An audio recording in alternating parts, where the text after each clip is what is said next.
Hello again, this is Graham, and here are my notes trying to put some context around week five's content. Week five in the CIPD terms is a rather strange one because it tries to merge personal management, in other words, diaries, time management, things of that kind, with concepts of self. As you'll find from these notes, the two, while they might be thought to overlap, they really are a bit different.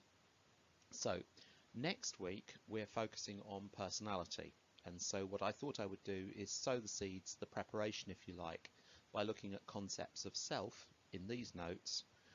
We'll pick up on the personal development things in the class, and then this will feed into the following week when we look at personality and how that affects us at work. So here goes.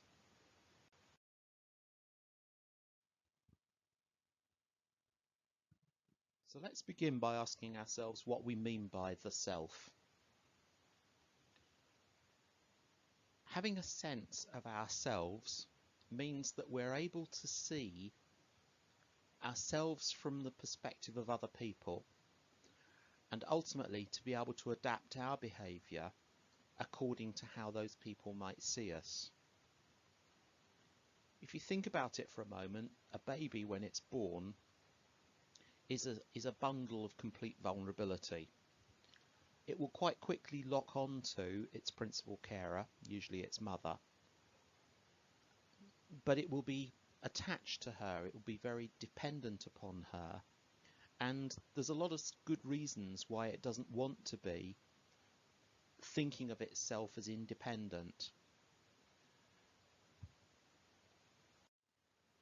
It's only really as the baby becomes less dependent on the mother that it will be able to develop the skills and develop the brain capacity to be able to think about things from other people's perspective, including from its own. A psychologist by the name of Philippe Rochat identified 5 levels of development of self that infants go through, human infants go through. And the level 5, the ability to actually be self-conscious,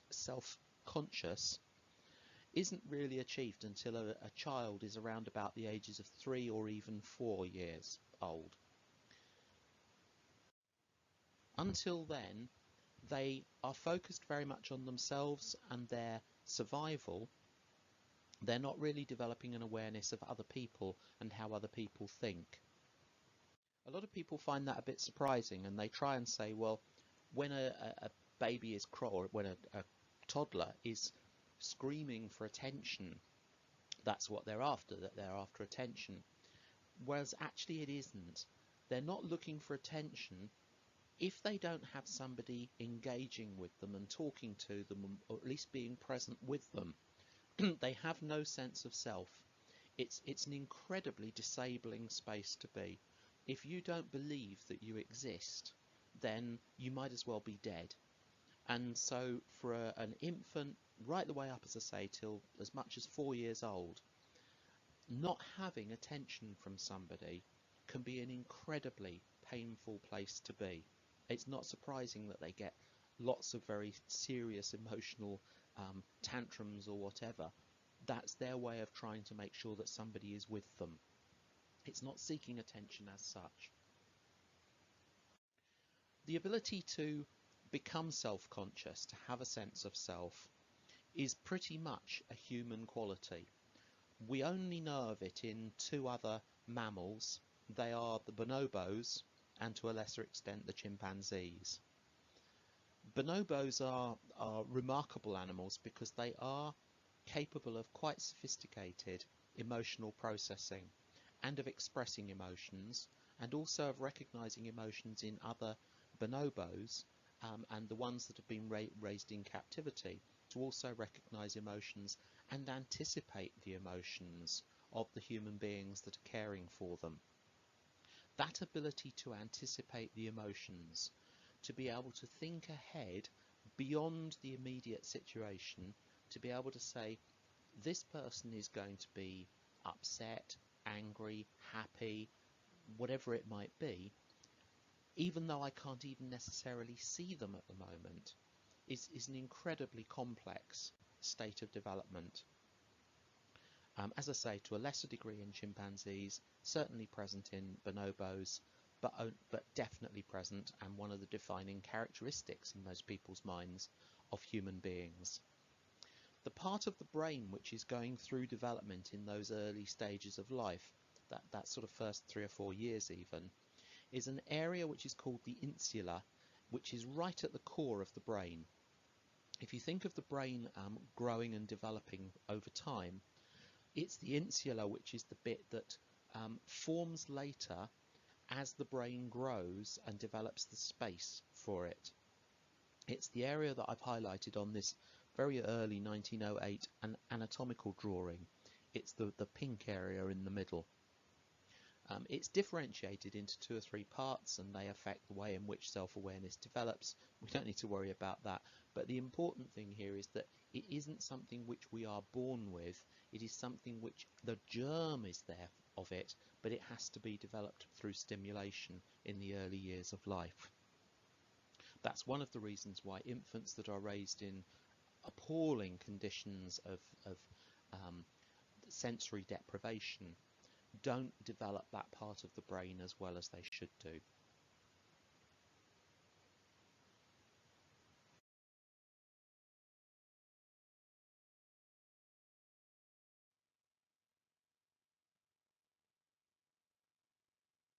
So what is our self and why is it so important? Our ability to interact with other people depends upon our sense of ourself. If we're able to anticipate people's behaviour, people's emotional states and so on, then we're able to interact with them. And in order to be able to do that, we've got to understand our own emotional states and our own sense of space in the world, if you like. As I'll show you later on, an inability to develop ourselves, or a poor concept of ourselves, leads to all kinds of mental health issues, not just catastrophic ones, but even quite day-to-day things. The first person to really try and develop a model for understanding how the mind works was obviously Sigmund Freud. He proposed a 3-part model to the mind. Essentially, he said that there was the ego, the superego, and the id. And most of the superego and the ego operate in the unconscious space. All of the id is unconscious. You'll have come across people doing dream interpretation, talking of Freudian slips, things of that kind. That is where the unconscious, usually part of the id, slips through and becomes temporarily conscious. And if we catch it, then we're able to try and interpret what that might mean about the person's id. Essentially, let's take it in some kind of order. The id is the part of our unconscious mind that is desperately seeking instant gratification. It's the bit that wants pleasure. And according to Freud, there was really only one kind of pleasure that the id wanted, and that was sex. This was where he differed from Carl Jung, who allowed for a few more cultural and spiritual things to be needed, and that was really the source of their big divide. Whether Jung was actually being a bit too ambitious or hopeful, we're not too sure, but an awful lot of modern day understanding of the mind does actually revolve around this id's absolute demand for sexual pleasure, or some kind of form of that might be made slightly more socially acceptable. The most obvious being a demand for food, or a demand for power. Certainly the demand for power. They're more socially acceptable, but actually they're probably being driven by this need for sex. The ego tries to moderate the behavior of the id. In other words, it's the ego which is trying to convert that sexual drive, that sexual energy, into power and energy to carry on day-to-day life. It's the person with a powerful ego who is very often in modern society successful. That's because they are pushing so much energy into their day-to-day activities. They're not prepared to compromise as much as they could do because they are converting that id drive into day-to-day energy. But fundamentally, the ego is there to try and moderate our behaviour, to make it socially acceptable. And the set of rules that we use to decide whether or not something is socially acceptable or not is from our superego. The superego is effectively the law book, the ego is the judge and jury, and the id is the criminal offender. The superego we derive mainly from our parents, possibly from social interactions, and so things like school are very important, where we're interacting with lots of people in our early development. That's when we build up our sense of what is right and wrong. Now, if we are raised in a culture or in a part of society where a certain set of values pervade, we are likely to latch on to those, and those are the rules that we will use to subsequently justify the actions of our ego. It sounds a bit complicated, but it's probably the simplest way of understanding what goes on in the mind, and that's why it's persisted for over 100 years. People simply haven't found an alternative that works effectively. So that's how Freud's model of the psyche works and how it gives us our sense of self.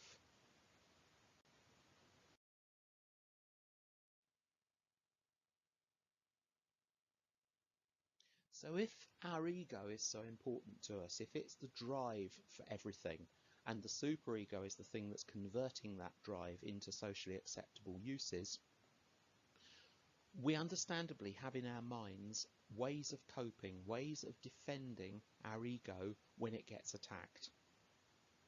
It can be attacked by ourselves, it can be attacked by other people, it can be attacked by the circumstances around us.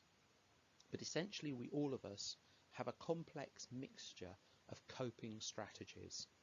You can use the two words totally interchangeably, coping strategies or defense mechanisms. It probably tends to depend on whether you're a psychologist or a psychiatrist, which one you would prefer to use. So our coping strategies were first described by Sigmund Freud. They were picked up by his daughter Anna, who documented them in more detail and extended the list. And there are lots of them. There are some which are very common, there are some which are perhaps a little bit obscure, there's some that are probably just subsets of other ones. But essentially, there are a lot of them, and we all use them all the time. In order to make sense of them, another psychiatrist by the name of George Vaillant, in the early 1990s, developed a classification which is nowadays used by most psychologists. He didn't want to apportion terms that were necessarily going to be abused, and so he initially called them level 1, level 2, level 3 and level 4. That really in a way reflects the degree of sophistication of the defense mechanism. It doesn't necessarily say whether they are good or bad. However, there are labels that get applied to them, and level 1 defences are called pathological defences, and they would include things like denial, simple, straightforward, I didn't say that. Now, we've seen an awful lot of that going on in the US election time, with Donald Trump denying that he said something where there was absolute rock-solid video evidence of him doing so. That is denial. The second one of those very pathological defences is projection. Projection is really just another form of denial, because what it's doing is trying to blame somebody else for something having happened. It wasn't me, it was him kind of arguments. The second level defences are what are called immature defences. They will include things particularly that involve a fantasy world. So a simple fantasy, somebody having the belief that they are doing something for a better purpose or a better good or something like that, when actually they're not. I'm trying to think of a good example of that. People frequently use or describe where they work as if they are a more significant part of the organisation than they actually are. So that would be an example, in a way, of fantasy. Projection again comes in. Passive aggression, where somebody takes out or tries to control someone else, takes out their anger on that person, rather than directing it more explicitly or being more obvious about it. A common source of disruption of family life, where one or other partner is a passive aggressive. And then acting out, where they can maybe be extreme in their actions in the hope that people will think it's a role play that they're taking part in, whereas actually they are quite serious about what they're saying and what they're doing. Level 3 would be neurotic defences, which is where people intellectualise. I know of one guy who it wouldn't matter what you threw at him, whereas most of us would be upset and disappointed and afraid or whatever for days on end. You could throw something at him, and within a matter of a few minutes he's got a logical argument behind why it happened, which conveniently removes any kind of responsibility from himself. Another one in there is displacement. So that would be where somebody literally puts up their hands sometimes to try and say, no, don't do this to me. No, it's not my problem. You need to look at yourself. That would be a form of displacement. And then there are the mature defences. These are the ones that are generally socially acceptable, particularly socially acceptable, provided that they are done within reason. Although sometimes they can be carried to excess and people don't realise that they're actually a defence mechanism. So I came across somebody again, not only last week, who he couldn't have a conversation where he wasn't making a joke. He was actually quite seriously ill, but he was making a joke about everything. He was joking with the people who were trying to look after him. He was joking about his family. He was joking about the way he was going to get to hospital. Absolutely everything was a joke. Now, if he's been like that for most of his life, there's something not right. He hasn't really got a strong sense of his own self.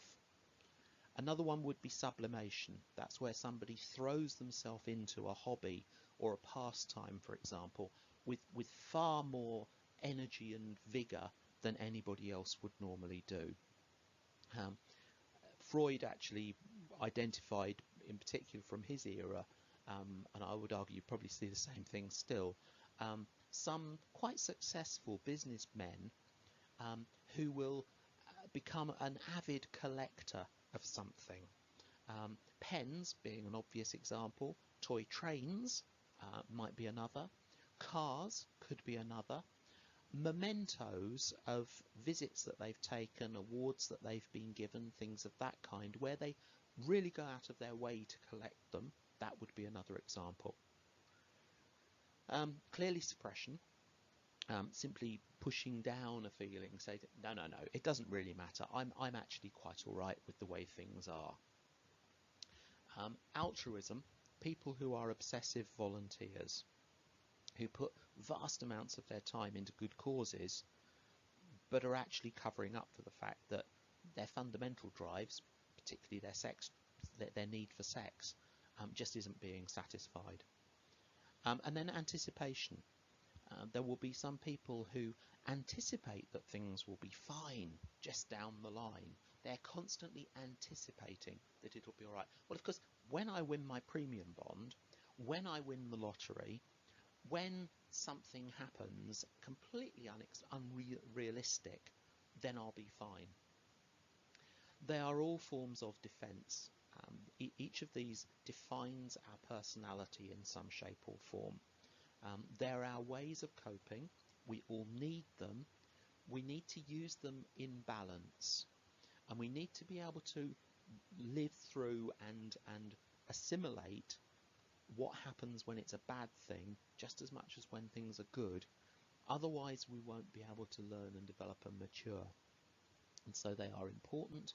We need to recognize their impact, and we need to recognize when we are doing them to excess. Because when we are doing them to excess, they define our personality. They define how people see us. The person who is the constant joker, that's how they're seen by people around them. The person who is highly intellectualizing might be useful if you're a Harvard professor or an Oxford Don, but if that's at the expense of you being able to relate to other people or to take responsibility for yourself, then that's dangerous. So these are all important aspects of our personality, and we need to look at those in more depth.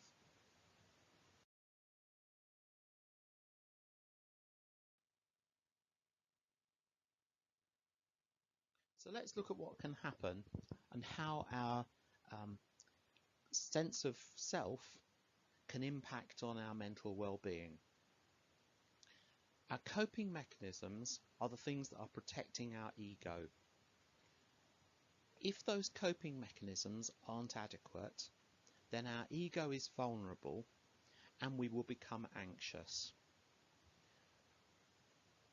Let's suppose we change job and we suddenly find ourselves expected to do things that we've not done in the past. If our coping mechanisms aren't strong enough for us to be able to recognize that this is a learning thing and that we're not at fault by not being able to do something or not feeling confident in what we're doing, then those coping mechanisms being inadequate means we become anxious. Carried to extreme, some people are predominantly anxious. They may be generally fearful of the future in particular. They anticipate problems even when there's no real evidence to suspect that they should happen.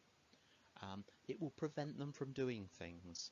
Somebody who is particularly anxious will exaggerate the risks. So they will, for example, perhaps not travel very far. They may not want to go anywhere they haven't been before. They might avoid doing certain activities because they have an inflated sense of the risk of doing them. That's because they are anxious.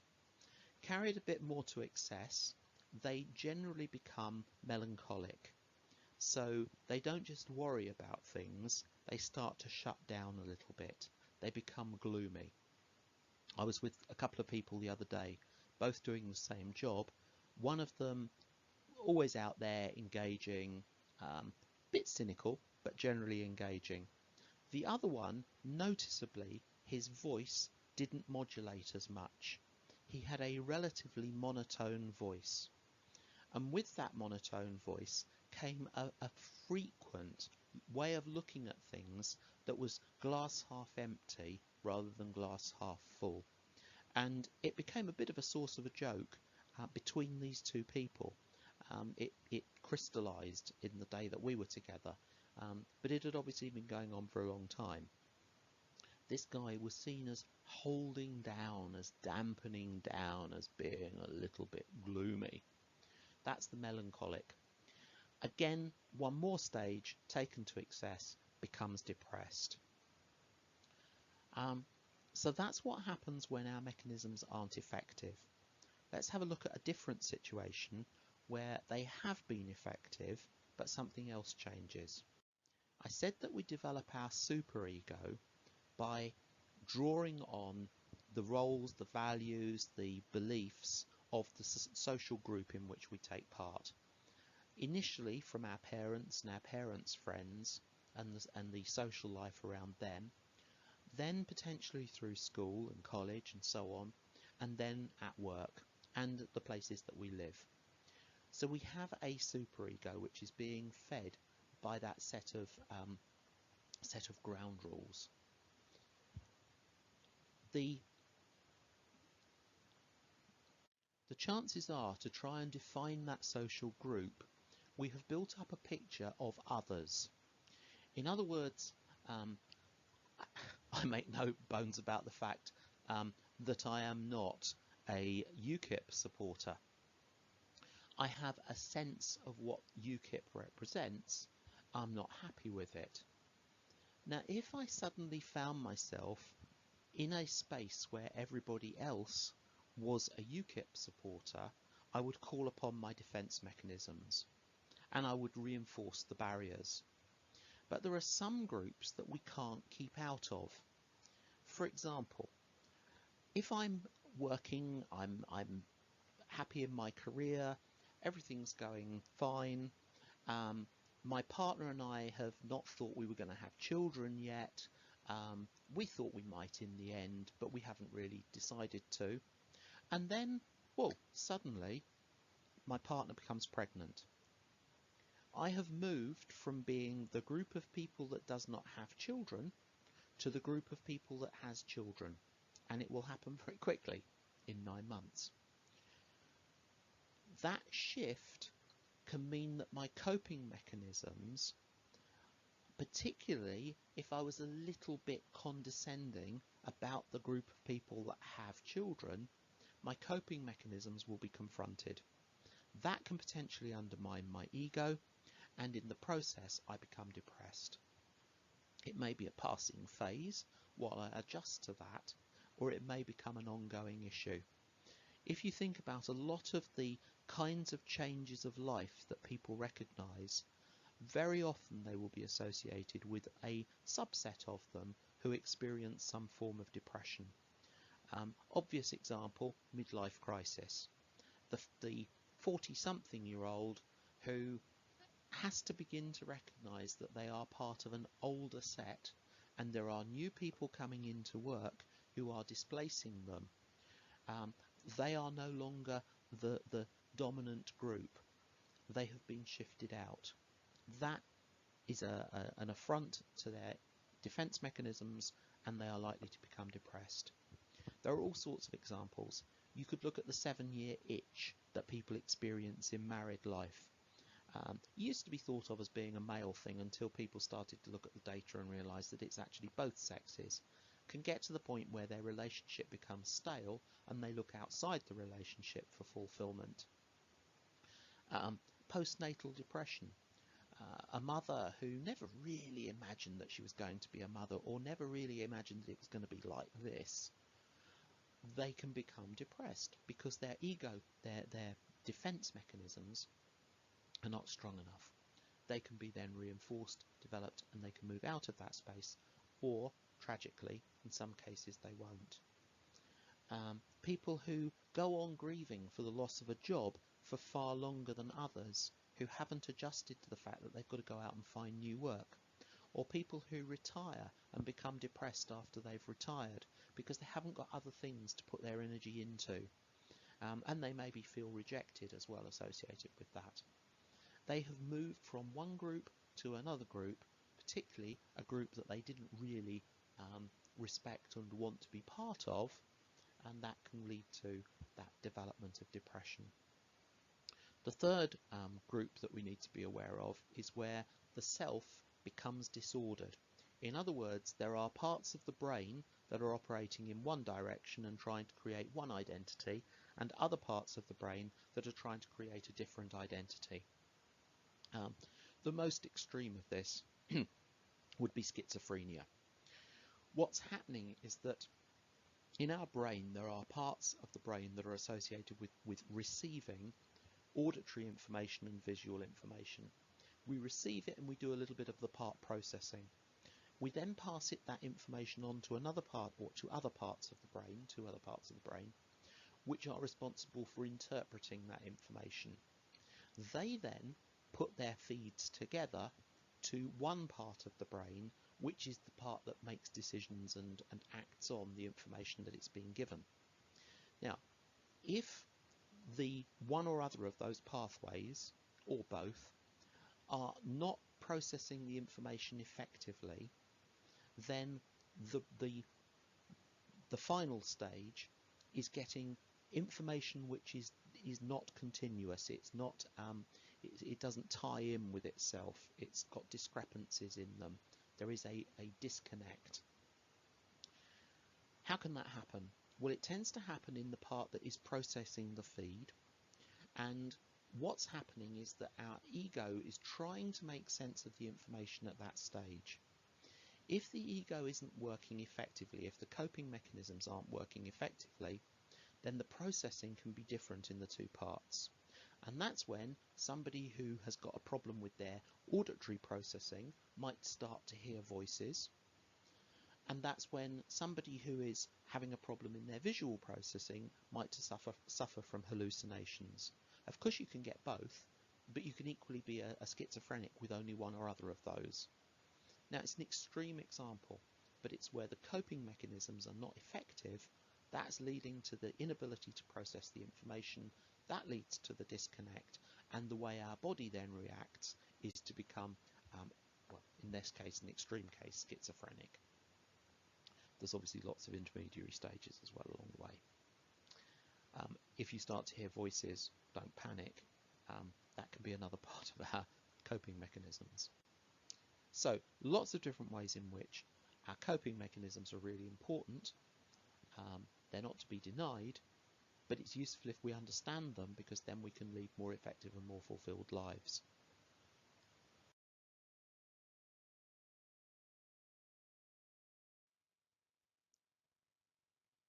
Which leads me into the final part for today, which is to consider what you might do with this. What I'm going to suggest we do is next week we will pick up on personality and how our coping mechanisms and so on have shaped our personality and how different people differ from one another. I've listed on the slide before 16 coping mechanisms. I'll put them onto the VLE so that you can see those and don't have to go back over the slides. What I'd like you to do is first of all just review what they are. Most of them should be pretty obvious, but you will probably need to double check the meaning of a few. Try using Wikipedia to do that. And then on a scale of, let's say, 1 to 5, try and assess how much you make use of them. Are they things that you tend to use a lot? Are they things that you don't actually recognise as part of you at all? Just try and have a look at what's your behaviour and reflect on it over the course of the week. Keep reinforcing this. Remember, there is nothing wrong with a defence mechanism. It's if they become ineffective for the kind of situations that we find ourselves in, or if we have tended to rely too heavily on a few of them, that we end up having some problems. So we'll have a look at that next week. Phew.